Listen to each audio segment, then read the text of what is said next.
सत श्रीकाल दोस्तों, मैं तुहाडा दोस्त ते होस्ट शुपिंदर सिंह। तुसीं देख रहे हो किंग एंटरटेनमेंट टैलीविजन, जिथे तुहानूं मिलने वाली ने बॉलीवुड ते बॉलीवुड नाल जुड़ियां हरेक लेटेस्ट अपडेट। जे तुसीं साडे चैनल ते नवे हो तो सब तो पहले साडे चैनल सबसक्राइब कर लवो ते नाल दिते बैल आइकन नूं प्रेस कर लवो ताकि तुहाडे तो कोई भी अपडेट मिस ना हो जाए। हुण तुहानूं लैके चलदे हां दी मेजर अपडेट वल।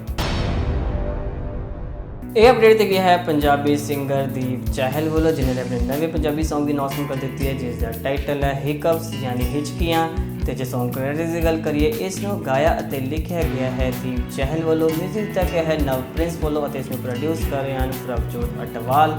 इसका पोस्टर डिज़ाइन किया गया है JD क्रिएशंस वालों। तुहानूं दस दिए इसी हजे उन्होंने रिलीजिंग डेट अनाउंस नहीं की है, पर यह सॉन्ग बहुत ही जल्द even records official YouTube channel पर रिलीज़ कर दिया जाएगा। सो कौन कौन इंतजार कर रहा है दीप चहल जी के इस नवे पंजाबी सॉन्ग हिकअप्स का, सानू कमेंट सैक्शन में जरूर दस्सिओ। तो किवें लगी तुहानूं साडी अपडेट, तुसीं लाइक शेयर कमेंट करके जरूर दस्सिओ। और जे तुसीं भी सिंगर राइटर एक्टर या फिल्म दर्शना किते ना किते जुड़े हुए हो और तुसीं भी अपने इंटरव्यू किंग एंटरटेनमेंट टैलीविजन तो करवाना चाहते हो, तो तुसीं डिस्क्रिप्शन दिते नंबरों पर कॉल कर सकते हो। नाल दे नाल साडे चैनल सबसक्राइब कर लो ताकि तुहानूं कोई भी अपडेट मिस ना हो जाए। Thanks for watching, keep share.